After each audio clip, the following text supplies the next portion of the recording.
तो नमस्कार भाइयों, आज हम वापस आ चुके हैं अपने chapter acids, basis and salts में। और आज हम कर रहे होंगे इस चैप्टर का लेक्चर नंबर 12। तो लेक्चर नंबर 12 का आज हमारा टॉपिक है प्रिपरेशन ऑफ NaOH। ठीक है, आज हम ये सीख रहे होंगे कि NaOH को किस प्रकार बनाया जाता है इंडस्ट्रीज में। और यहाँ पे आप लोग एक बात और सोच रहे होंगे कि भैया अगर हम यहाँ पे NaOH को प्रिपेयर कर रहे हैं तो ज़रूर NaOH का कुछ ना कुछ यूज़ होता होगा हमारी डेली लाइफ में, या वैसे भी कुछ ना कुछ इसका यूज़ होता होगा। तो मैं कहूँगा हाँ, इसका यूज़ होता है। और मैं ये चाहूँगा कि आप NaOH के यूजेस खुद से सर्च करो। या तो आपको ये NCERT में मिलेंगे, या आपको अगर NCERT में नहीं मिलते तो आप गूगल सर्च करो, आप इसके यूजेस ढूंढने की कोशिश करो। बाकी मैं आपको इस लेक्चर में सिर्फ ये सिखा रहा हूँगा कि NaOH को हम किस प्रकार बनाएं, ठीक है, या NaOH इंडस्ट्रीज में किस प्रकार बनाया जा रहा होता है। आज हम इस बारे में सीख रहे होंगे।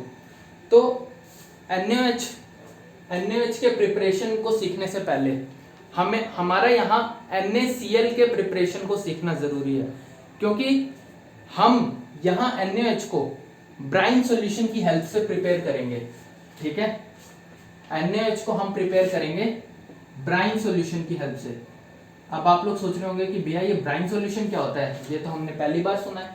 तो यार ब्राइन सॉल्यूशन कुछ नहीं होता, बस जो NaCl है ना, NaCl को उठा के पानी में डाल दो, लो बन गया ब्राइन सॉल्यूशन। जो NaCl होता है उसको उठा के सिंपल एक बीकर में पानी लो और उसमें डाल दो और फिर उसको अच्छे से मिक्स कर दो, तो जो आपका सॉल्यूशन आया है वही आपका ब्राइन सॉल्यूशन होता है। ठीक है, तो ब्राइन सॉल्यूशन में NaCl होता है बेसिकली, या NaCl के सॉल्यूशन को ही ब्राइन सॉल्यूशन कहते हैं। तो ब्राइन सॉल्यूशन की हेल्प से हम NaOH को प्रिपेयर कर रहे होंगे। इस कारण हमारा पहले NaCl के प्रिपरेशन को समझना जरूरी है कि हम लेबोरेटरी में NaCl को किस प्रकार प्रिपेयर करते हैं, ये हमारा सीखना जरूरी है। ठीक है, तो चलो देखते हैं, स्टार्ट करते हैं।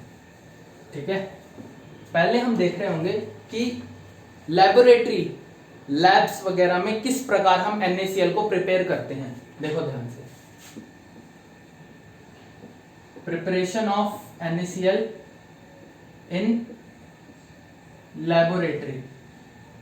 बहुत सिंपल रिएक्शन है, आपको वहां खुद जाकर प्रिपेयर करना नहीं है, बस आपको सीखना है, देख लेना है, सीख लेना है कि किस प्रकार कौन कौन सी रिएक्शन की हेल्प से हम लैब्स में NaCl को प्रिपेयर कर सकते हैं। देखो बहुत ही सिंपल है, हमें सिंपल सोडियम लेना है। ठीक है, और सोडियम का रिएक्शन हम करवा देंगे HCl यानी कि एसिड से, हाइड्रोक्लोरिक एसिड से। तो हमारा यहाँ बन रहा होगा NaCl प्लस H2, और H2 तो गैस होती है, तो H2 गैस जो है वो उड़ जाएगी। ठीक है, और हमारा यहाँ बन रहा होगा साथ में NaCl। तो यहाँ ये पहला तरीका हो गया NaCl प्रिपेयर करने का। और ये जो पहला तरीका है NaCl प्रिपेयर करने का, इसी तरीके की हेल्प लेके हम NaCl को लैब्स वगैरह में प्रिपेयर कर रहे होते हैं। ठीक है, तो ये हो गया, ये first method of preparing NaCl। अच्छा, अब हम NaCl को बहुत सारे मेथड से प्रिपेयर कर सकते हैं, लेकिन इसके अलावा एक और मेथड है जो आपके लिए इंपॉर्टेंट है। ठीक है, जो 10th क्लास के पॉइंट ऑफ व्यू से इंपॉर्टेंट है। अब वो दूसरा मेथड क्या है? वो दूसरा मेथड है NaOH aqueous plus HCl aqueous. ये देगा हमें NaCl प्लस H2O। ठीक है, इस पर्टिकुलर रिएक्शन की हेल्प से भी हम NaCl को प्रिपेयर कर सकते हैं। अच्छा, अब हमें यहाँ अगर आप लोग ध्यान से इस रिएक्शन को देख पा रहे हो तो यहाँ NaOH एक्वस फॉर्म में है। ठीक है, HCl एक्वस फॉर्म में है, और इन दोनों को जब हम मिक्स करेंगे तब हमारा NaCl प्लस H2O बनेगा। मतलब कुल मिला के ये जो NaCl प्लस H2O है ये मेरा एक ब्राइन सॉल्यूशन है। ठीक है, ये हमारा ब्राइन सॉल्यूशन होने वाला है। और मैंने आपसे क्या कहा था कि मुझे NaCl चाहिए, मुझे NaCl का सॉल्यूशन नहीं चाहिए, मुझे NaCl चाहिए। तो इसके बाद मैं क्या करूंगा, जो मेरे पास ये पर्टिकुलर ब्राइन सॉल्यूशन आया है इसको मैं इवेपोरेट कर दूंगा। तो जब मैं इवेपोरेट करूंगा तो इसके अंदर जितना भी पानी है वो सब सूख जाएगा, ठीक है, इसके अंदर जितना भी पानी है वो सब सूख रहा होगा और हमारे पास NaCl के क्रिस्टल्स बच जाएंगे, ठीक है, नीचे NaCl के क्रिस्टल्स बच जाएंगे। तो लो हो गया हमारा प्रिपेयर यहाँ NaCl। यहाँ पे तो कोई इशू नहीं आ रहा था, यहाँ पे तो सीधा क्या था कि NaCl प्रिपेयर हुआ और H2 गैस की फॉर्म में उड़ गया हवा में, तो यहाँ तो हमें सीधा सीधा NaCl मिल गया। लेकिन यहाँ पे NaCl प्लस H2O था या यहाँ पे ब्राइन सॉल्यूशन बन रहा था, इस कारण हमें यहाँ इस पर्टिकुलर ब्राइन सॉल्यूशन को या इस पर्टिकुलर सॉल्यूशन को इवेपोरेट करना पड़ा NaCl को अलग करने के लिए। तो ये दोनों बहुत सिंपल मेथड्स थे, ठीक है, और इस मेथड का यूज हम लेबोरेटरी में कर रहे होते हैं और ये जनरल पर्पस मेथड है, ठीक है, ये जनरल पर्पस मेथड है, इसकी हेल्प से भी हम NaCl को प्रिपेयर कर लेते हैं। तो ये दो मेथड्स हो गए हमारे NaCl प्रिपेयर करने के। अच्छा, अब और आगे बढ़ते हैं थोड़ा सा, आगे क्या है, चलो देखते हैं आगे क्या है। कॉमन सॉल्ट, अब यहां थोड़ा कॉमन सॉल्ट के बारे में बता रखा है, सुनना, बहुत ही सिंपल पॉइंट्स हैं। Common salt is a white powder which is used in preparing food specially vegetables and pulses. सब्जियां और दाल बनाने के लिए हम कॉमन सॉल्ट का इस्तेमाल कर रहे होते हैं, ठीक है, ये तो सबको पता होता है। अब देखो, अब next point, how common salt is obtained. Common salt को हम किस प्रकार या कहां से ऑब्टेन करते हैं।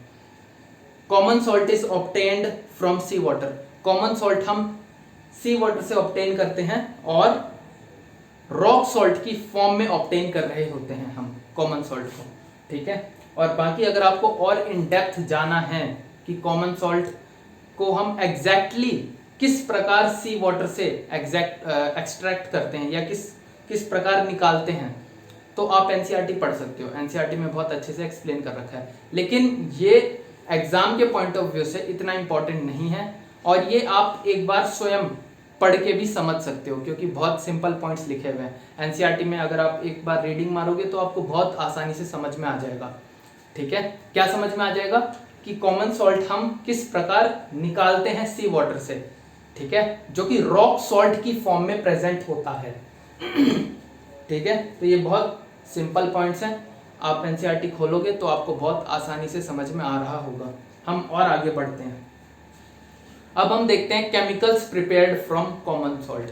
कॉमन सॉल्ट की हेल्प से हम कौन कौन से केमिकल्स प्रिपेयर कर सकते हैं। तो यार पहला केमिकल तो अपने आप में NaOH है, ठीक है। अभी मैंने आपको शुरू में बता दिया होगा कि NaOH को हम ब्राइन सॉल्यूशन की हेल्प से प्रिपेयर करते हैं। ब्राइन सॉल्यूशन का मतलब NaCl को पानी में मिला दो तो वो ब्राइन सॉल्यूशन बन जाएगा। NaOH को हम प्रिपेयर करते हैं ब्राइन सॉल्यूशन की हेल्प से। तो NaOH अपने आप में NaCl की हेल्प से प्रिपेयर हो रहा होता है, ठीक है। अब हम आएंगे इन डेप्थ, अब हम इन डेप्थ एनालिसिस कर रहे होंगे कि प्रिपरेशन ऑफ NaOH किस प्रकार होती है, ठीक है। तो चलो स्टार्ट करते हैं।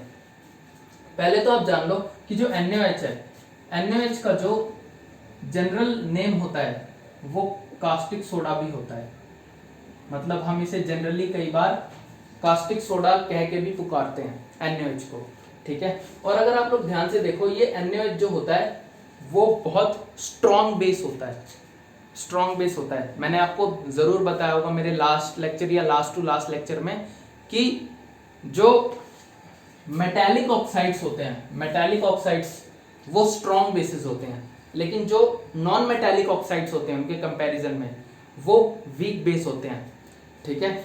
अगर आप ध्यान से सोचो तो एनटीएससी में एक छोटा सा एक क्वेश्चन भी बन सकता है। क्या क्वेश्चन बन सकता है कि NH4OH एंड NaOH इन दोनों में से कौन सा स्ट्रॉन्ग बेस है, NH4OH या NaOH। तो कई लोग सोचेंगे भाई NH4OH ही होगा स्ट्रॉन्ग बेस क्योंकि इतने सारे एटम्स हैं इधर, तो इसलिए NH4OH जो है वो स्ट्रॉन्ग बेस होगा, पर ऐसा नहीं है। स्ट्रॉन्ग बेस NaOH है।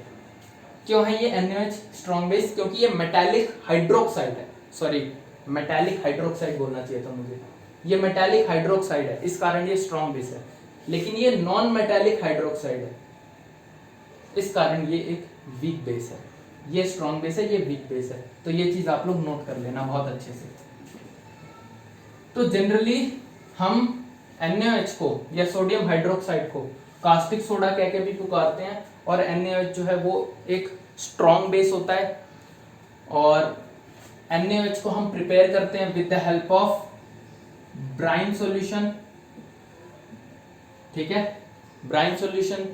और जो ये पूरा प्रोसेस होता है NaOH को प्रिपेयर करने का, जो पूरा प्रोसेस होता है उसे हम कहते हैं क्लोर एल्कली प्रोसेस। क्लोर एल्कली प्रोसेस, ध्यान से सुनना एक बार और मेरी बात। जो हम NaOH प्रिपेयर करते हैं with the help of brine solution, इस पूरे प्रोसेस को हम कहते हैं क्लोर एल्कली प्रोसेस।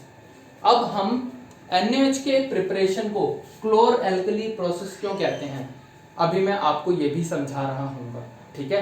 अभी हम बहुत डेप्थ में जाएंगे क्लोर एल्कली प्रोसेस के, तो अभी आप फॉर द टाइमिंग इतना याद कर लो, बाकी बातें अभी हम करते हैं थोड़ी देर में। तो ये हो गए आपके कुछ और इंपॉर्टेंट पॉइंट्स। अब हम और थोड़ा आगे बढ़ते हैं। अब थोड़ा सा देखते हैं कि जो क्लोर एल्कली प्रोसेस है वो होता किस प्रकार है, ठीक है। एक जनरल आइडिया लेते हैं जो हमें एनसीईआरटी में भी दे रखा है, एक जनरल आइडिया लेते हैं, ध्यान से सुनना मेरी बात। When electricity is passed through an aqueous solution of sodium chloride, जब हम इलेक्ट्रिसिटी पास करते हैं through an aqueous solution of sodium chloride, sodium chloride के एक्वस सॉल्यूशन से, या हम इसको ब्राइन सॉल्यूशन भी कह सकते हैं, ठीक है। Then it decomposes to form sodium hydroxide. देखो ध्यान से,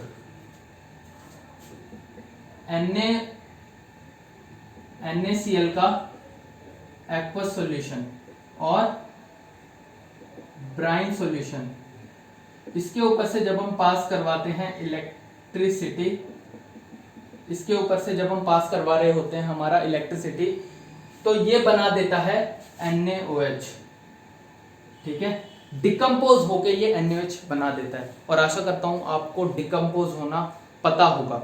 डिकम्पोज होना मतलब होता है टूट जाना, जैसा कि आपने फर्स्ट चैप्टर में जरूर पढ़ा होगा। डिकम्पोजिशन रिएक्शन मतलब टूट जाने वाली रिएक्शन, जिसमें हम एनर्जी सप्लाई करते हैं और जो हमारे रिएक्टेंट होते हैं वो दो या दो से ज्यादा प्रोडक्ट्स में टूट रहे होते हैं, उसे हम क्या कहते थे, डिकम्पोजिशन रिएक्शन। तो वैसे ही डिकम्पोज होना मतलब टूट जाना। तो जैसे ही हम हमारे ब्राइन सॉल्यूशन से पास करवाते हैं इलेक्ट्रिसिटी, तो ये बना रहा होता है हमारा NaOH, सोडियम हाइड्रोक्साइड। अब ये किस प्रकार होता है, ठीक है, किस प्रकार हम इलेक्ट्रिसिटी पास करवाते हैं ब्राइन सॉल्यूशन से, इसके बारे में हम इन डेप्थ एनालिसिस कर रहे होंगे, ठीक है। इसके बारे में हम इन डेप्थ में पढ़ रहे होंगे। वैसे अब जो मैं यहाँ से पढ़ाऊंगा आप लोगों को, यहाँ से जो मैं आगे पढ़ाऊंगा वो एनसीईआरटी में नहीं दे रखा है, एनसीईआरटी के पॉइंट ऑफ व्यू से बिल्कुल भी इंपॉर्टेंट नहीं है। लेकिन अगर आप लोग प्रिपेयर कर रहे हो एनटीएससी के लिए, तो आप लोग ये लेक्चर आगे कंटिन्यू कर सकते हो। और वैसे अगर आप लोग ध्यान से सोचो, तो जब आप 12th क्लास में जाओगे, अगर आप गलती से साइंस ले लेते हो 11th में, और 12th में एक चैप्टर आएगा इलेक्ट्रोकेमिस्ट्री नाम का, वहां पे आप डेप्थ में पढ़ रहे होगे कि हम NaOH को किस प्रकार प्रिपेयर करते हैं। लेकिन यहाँ भी अगर आप सीख लोगे तो कोई इतनी दिक्कत वाली बात नहीं है, मतलब इतनी बुद्धि तो है आप में कि आप यहाँ भी 10th क्लास में भी इस पर्टिकुलर कंसेप्ट को सीख सकते हो, कोई इशू नहीं आएगा एनटीएससी के पर्पज से।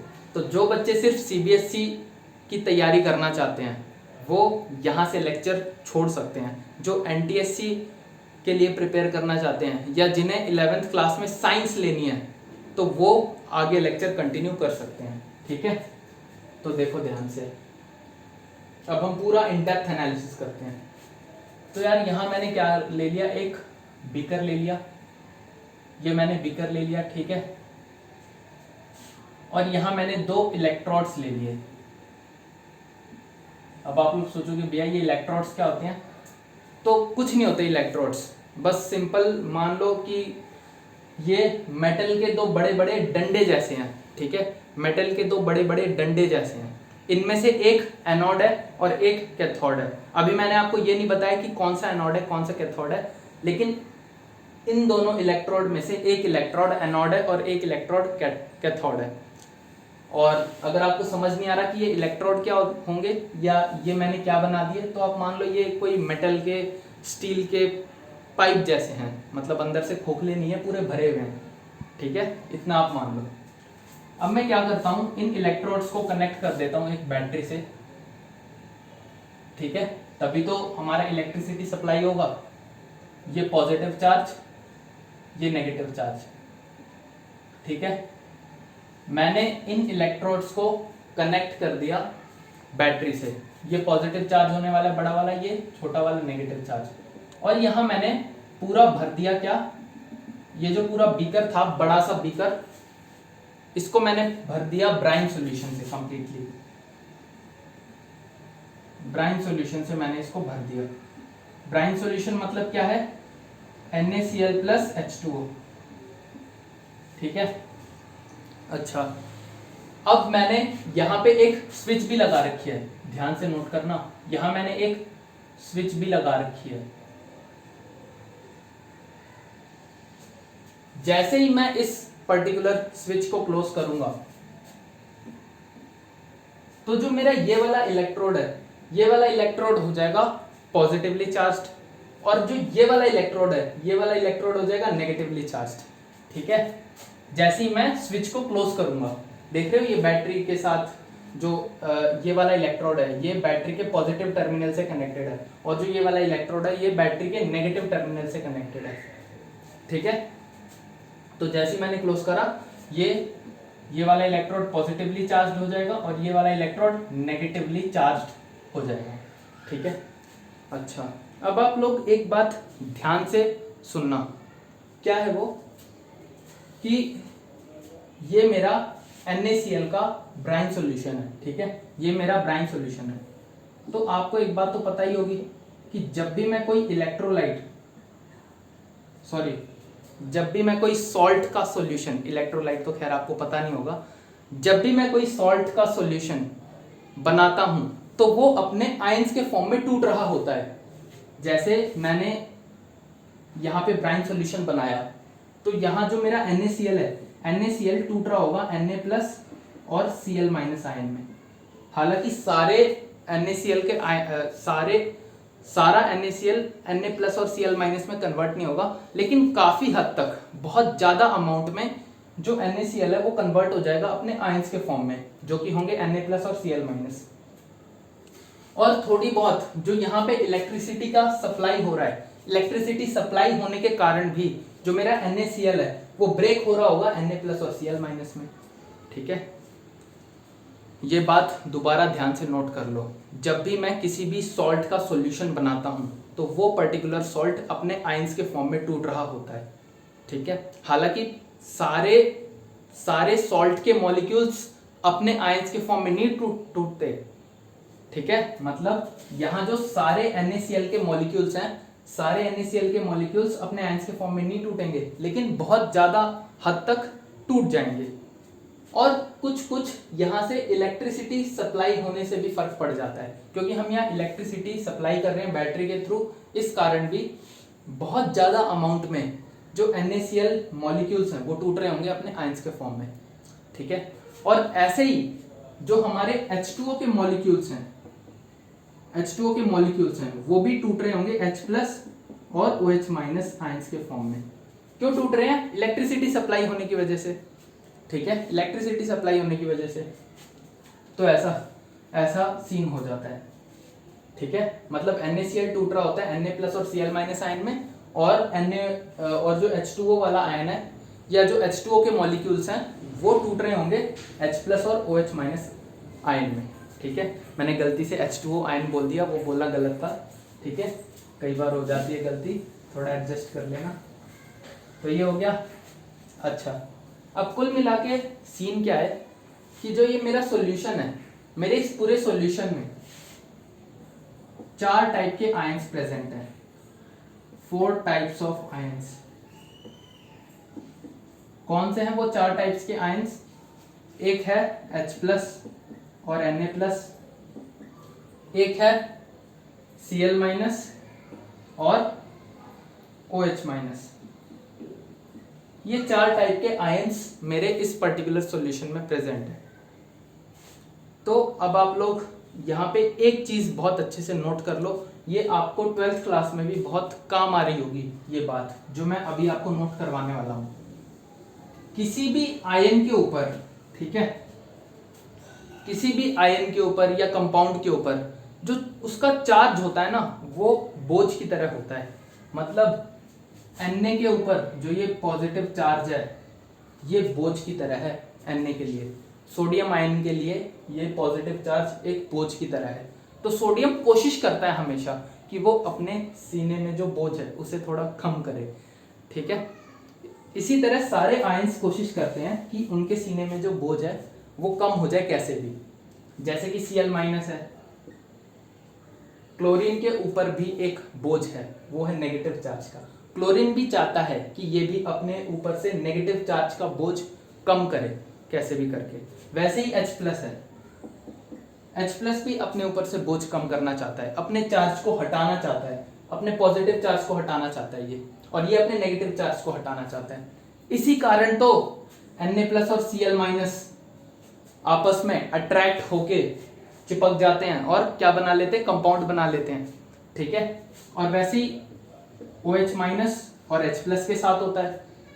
इसके ऊपर भी एक बोझ है नेगेटिव चार्ज के रूप में, नेगेटिव चार्ज के रूप में इसके ऊपर भी एक बोझ है, इसके ऊपर बोझ है पॉजिटिव चार्ज के रूप में। ये दोनों भी अपना बोझ कम करते हैं, आगे अट्रैक्ट होते हैं या रिएक्ट कर लेते हैं और बना रहे होते हैं H2O, ठीक है। जब ये दोनों आके आपस में चिपक जाते हैं तो इसका पॉजिटिव चार्ज खत्म हो जाता है, यानी कि इसका बोझ खत्म, और इसका नेगेटिव चार्ज खत्म हो जाता है, इसका भी बोझ खत्म।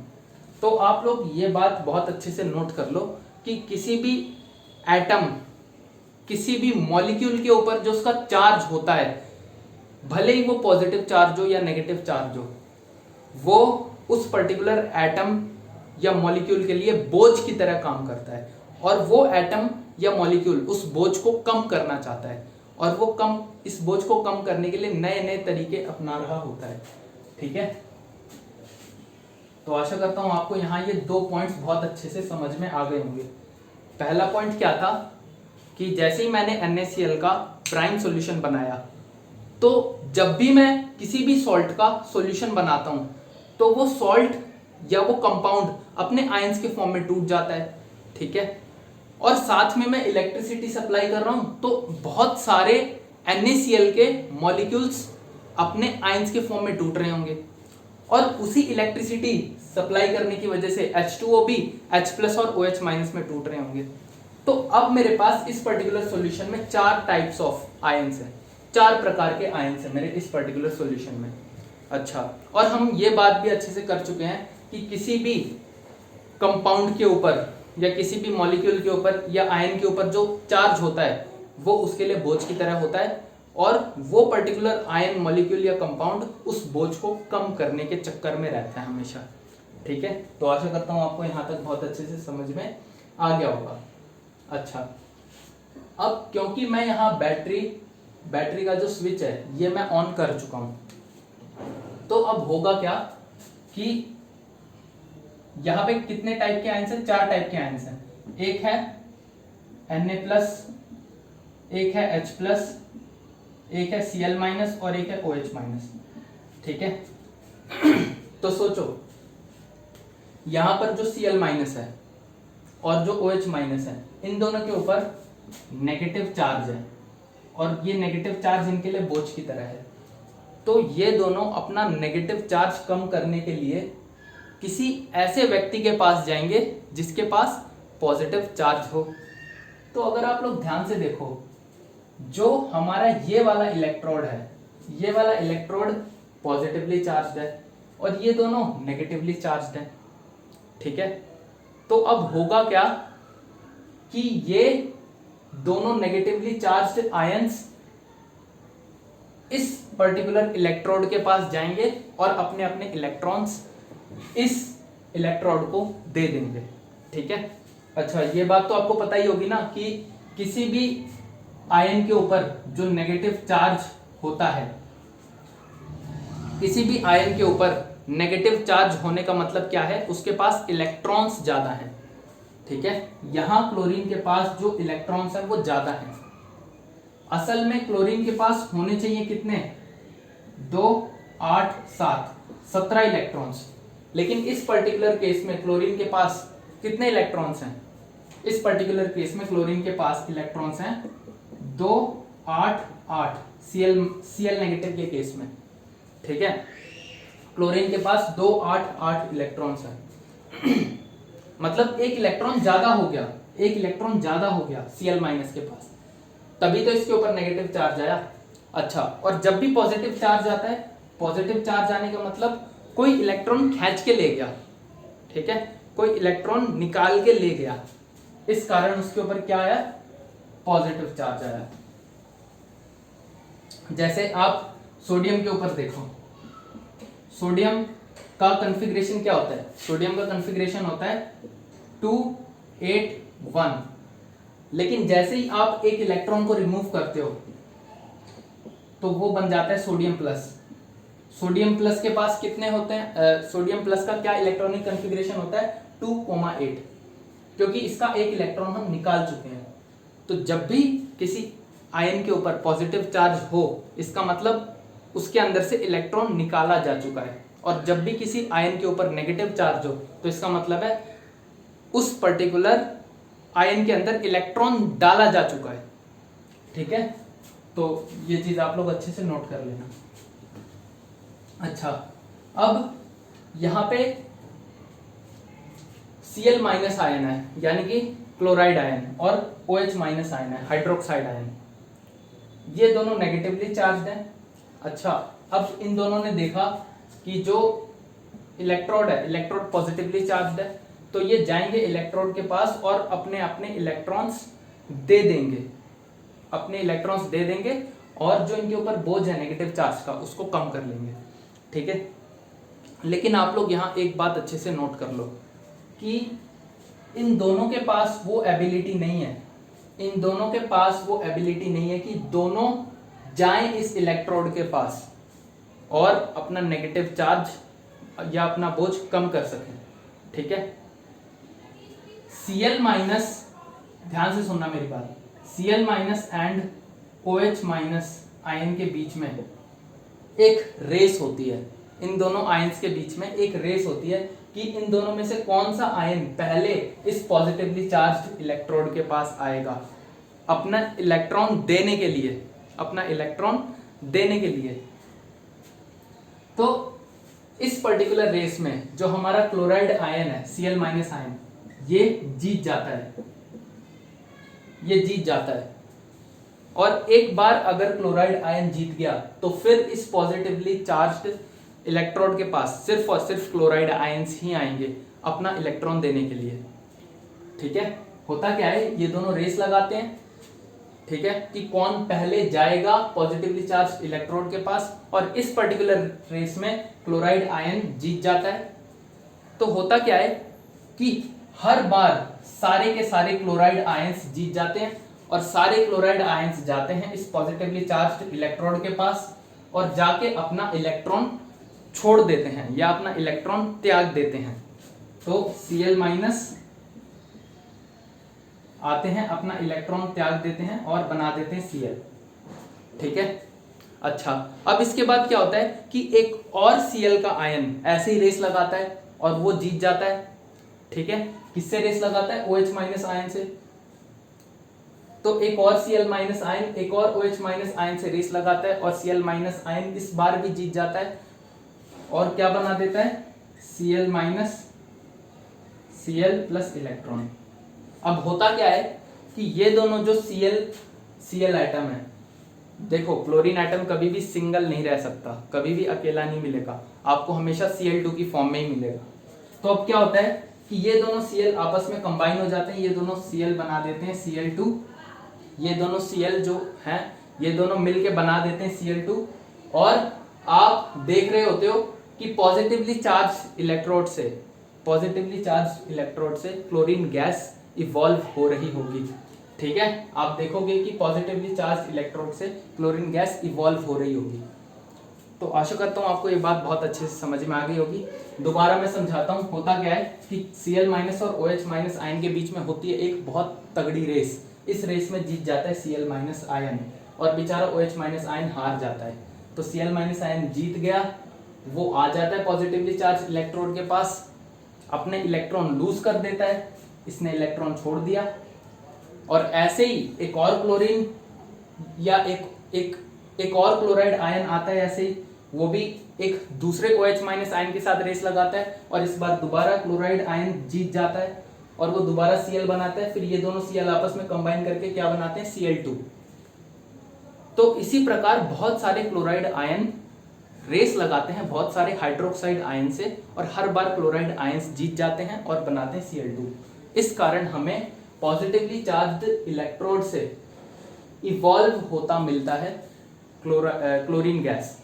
ठीक है, हमें पॉजिटिवली चार्ज इलेक्ट्रोड से क्लोरीन गैस इवॉल्व होता हुआ दिखाई पड़ता है। अच्छा, अब आप लोग ये सोच रहे होंगे तो भैया फिर OH- आयन का क्या होता है? OH- आयन का कुछ नहीं होता, वो सॉल्यूशन में ही पड़े रहते हैं, सॉल्यूशन में ही घूमते रहते हैं। ठीक है, और जो मेरा क्लोरीन गैस है वो इवॉल्व होके बाहर निकल जाता है। अच्छा, एक बात और नोट कर लेना, जब भी कोई आयन अपने इलेक्ट्रॉन छोड़ देता है इसे हम कहते हैं क्या, ऑक्सीडेशन। इसे हम कहते हैं क्या, ऑक्सीडेशन। इसे हम कहते हैं ऑक्सीडेशन। मतलब पॉजिटिवली चार्ज्ड इलेक्ट्रोड के पास ऑक्सीडेशन हो रहा है और जिस भी इलेक्ट्रोड में ऑक्सीडेशन होता है, जिस भी इलेक्ट्रोड में ऑक्सीडेशन होता है उसको हम क्या कहते हैं, एनोड कहते हैं। अच्छा, अब आप लोग ये मत अपने अंदर बना लेना, ये धारणा मत बना लेना या ये सोचने मत लगना कि पॉजिटिवली चार्ज्ड इलेक्ट्रोड को ही एनोड कहते हैं।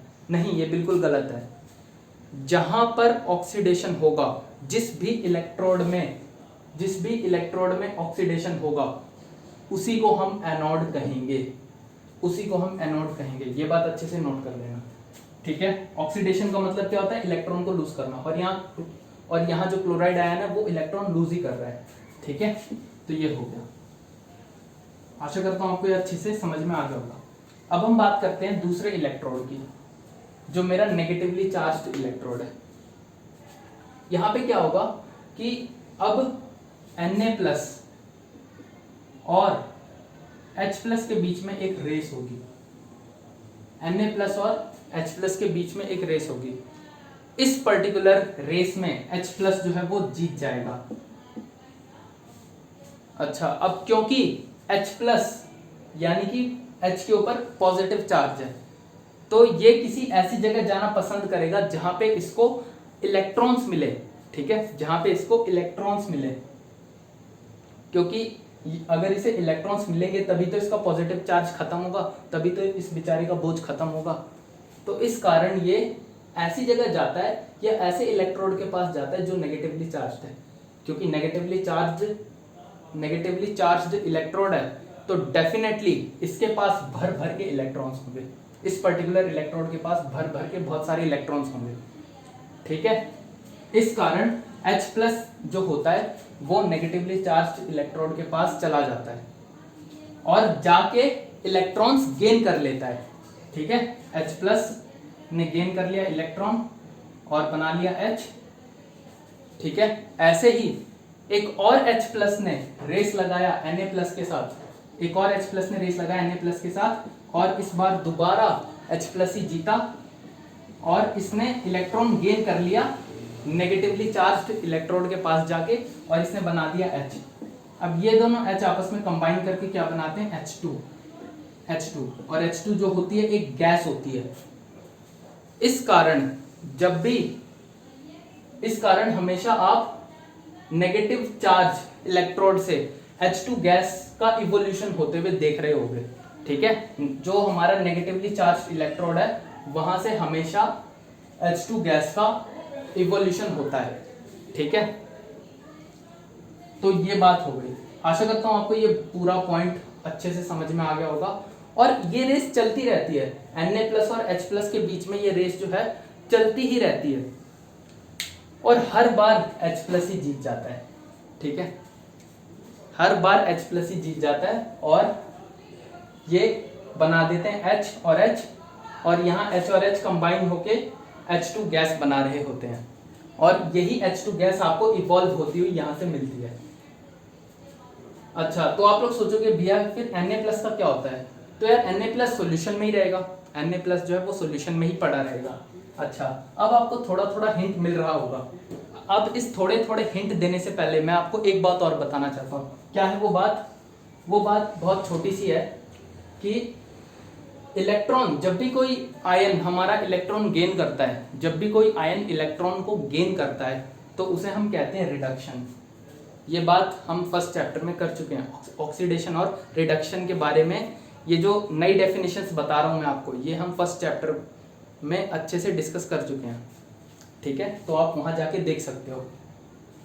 तो इलेक्ट्रॉन का गेन होना मतलब कि इलेक्ट्रॉन का गेन होना रिडक्शन होता है, और जहां पर भी रिडक्शन होता है या जिस भी इलेक्ट्रोड में रिडक्शन होता है उसे हम कहते हैं कैथोड। अच्छा, इस बात का ये बिल्कुल भी मतलब नहीं है कि नेगेटिवली चार्ज इलेक्ट्रोड को हम कैथोड कहेंगे और पॉजिटिवली चार्ज इलेक्ट्रोड को हम एनोड कहेंगे, नहीं, जहां पर जिस भी इलेक्ट्रोड पे ऑक्सीडेशन होगा उसे हम एनोड कहेंगे और जिस भी इलेक्ट्रोड में रिडक्शन होगा उसे हम कैथोड कहेंगे। तो आशा करता हूँ आपको ये डिफरेंस अच्छे से समझ में आ गया होगा, और रिडक्शन का मतलब होता है इलेक्ट्रॉन्स का गेन होना। अच्छा, अब हम यहाँ पे एक चीज और थोड़ा सा याद कर सकते हैं। क्या याद कर सकते हैं? ध्यान से सुनना। क्या है वो याद करने वाली बात?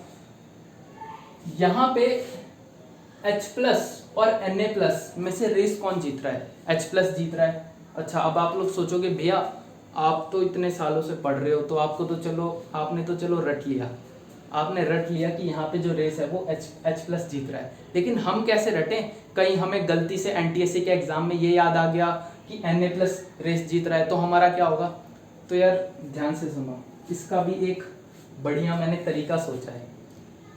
जो सोडियम होता है, सोडियम के पास 11 इलेक्ट्रॉन्स होते हैं क्योंकि इसका एटॉमिक नंबर 11 होता है। हाइड्रोजन के पास एक ही इलेक्ट्रॉन होता है क्योंकि इसका एटॉमिक नंबर 1 होता है। अच्छा, अब अगर सोडियम के ऊपर पॉजिटिव चार्ज आने का क्या मतलब है कि हम इसका एक इलेक्ट्रॉन छीन रहे हैं, अब इसके पास सिर्फ 10 इलेक्ट्रॉन बचे हैं। और हाइड्रोजन के ऊपर प्लस चार्ज आने का मतलब है हमने इसका एक इलेक्ट्रॉन छीन लिया और इसके पास अब 0 इलेक्ट्रॉन्स बचे हैं। तो अगर आप लोग यहाँ ध्यान से देखो तो यहाँ कम से कम सोडियम के पास 10 इलेक्ट्रॉन्स तो हैं, लेकिन यहाँ बेचारे हाइड्रोजन के पास एक भी इलेक्ट्रॉन नहीं है। हाइड्रोजन के पास अब एक भी इलेक्ट्रॉन नहीं है। तो बिल्कुल यहाँ जो हाइड्रोजन है या H+ आयन है, या इसको हम हाइड्रोनियम आयन भी कहते हैं, यहाँ हाइड्रोनियम आयन कम्प्लीटली फकीर बन चुका है। जैसे वो पुरानी 90s की हिंदी मूवीज़ में देखते थे हम, जो कुछ एक्टर्स होते थे शुरू में बहुत गरीब होते थे, तो वैसा ही कुछ, वैसी हालत कुछ हाइड्रोनियम आयन या H+ आयन की हो चुकी है क्योंकि इसके पास एक भी इलेक्ट्रॉन नहीं है। अच्छा, इसके पास कम से कम 10 इलेक्ट्रॉन तो हैं। तो अब आप लोग सोच के देखो इन दोनों में से किसकी भूख ज्यादा है? Na+ और H+ आयन में से किसकी भूख ज्यादा है? H+ की ज्यादा है। इस कारण H+ पहले भाग के लपक के सीधा जाएगा नेगेटिवली चार्ज इलेक्ट्रोड के पास, सीधा भाग के सबसे पहले जाएगा ये नेगेटिवली चार्ज इलेक्ट्रोड के पास और इससे इलेक्ट्रॉन ले लेगा, ठीक है। H+ इससे इलेक्ट्रॉन ले लेगा, एक इलेक्ट्रॉन लेके ये बनाएगा H, और ऐसे ही एक और H+ का आयन इलेक्ट्रॉन लेगा और बनाएगा H। अब ये दोनों जुड़ के बना देंगे H2 और आपको H2 गैस यहाँ से इवॉल्व होती हुई दिख जाएगी, ठीक है।